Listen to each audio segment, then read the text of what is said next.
முன்னாள் முதலமைச்சர் ஓ பன்னீர்செல்வம் டெல்லியில் முகாமிட்டிருப்பதாக தகவல் அண்மை செய்தியாக பார்த்து வருகிறோம். இது தொடர்பான கூடுதல் விவரங்களோடு செய்தியாளர் சுபாஷ் இணைகிறார். சுபாஷ், விவரங்கள்.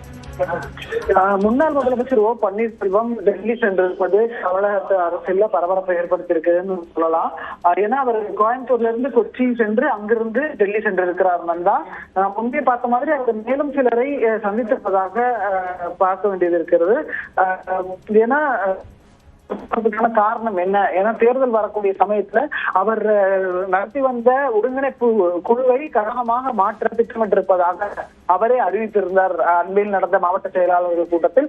அதன் பின்னராக அவர் தற்போது டெல்லி சென்றிருப்பதன் முக்கியத்துவம் பல்வேறு விஷயங்களே கேள்வியாக எழுப்பியிருக்கிறது. நமக்கு கிடைத்த தகவலின்படி அவர் பாஜகவினுடைய முக்கிய தலைவர்களை சந்திப்பதற்காக சென்றிருப்பதாக தெரிகிறது. சந்தித்து விட்டார் என்றும் இன்றே அவர் அங்கேயே தங்குவார் என்றும் சொல்லப்பட்டிருக்கிறது. டெல்லியிலேயே முகாமிட்டிருக்கக்கூடியவர் இன்று அங்கு தங்கி நாளையும் சில சந்திப்புகள் அடுத்த கட்ட பேச்சுவார்த்தைகள் நடக்கும் என்று எதிர்பார்க்கப்படுகிறது. அதன் பின்னராகத்தான் நமக்கு தெரியும் அவர் அடுத்த கட்டமாக என்ன செய்ய போகிறார், அவரது முடிவு எதை சார்ந்து இருக்க போகிறது.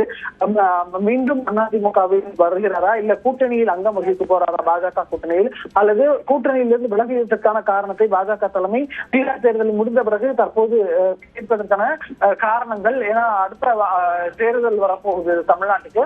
அதற்கு முன்பாக இந்த கூட்டணிகளை எல்லாம் இருக்கக்கூடிய பிரச்சனைகள் எல்லாம் சரி செய்ய வேண்டும். மறுபுறத்தில் அதிமுகவுடைய செயற்குழு பொதுக்குழு கூட்டம் வரும் 10ஆம் தேதி நடைபெறுகிறது. அவர் கட்சியில் இல்லை என்றாலும் அதற்கு முன்பாக இந்த சந்திப்புகள், அவர் டெல்லி பயணம் அல்லது அவரது கட்சியாக பதிவு செய்யக்கூடிய நடவடிக்கைகள் எல்லாமே ஒன்றுடன் ஒன்று தொடர்புடையதாக பார்க்க வேண்டியிருக்கிறது.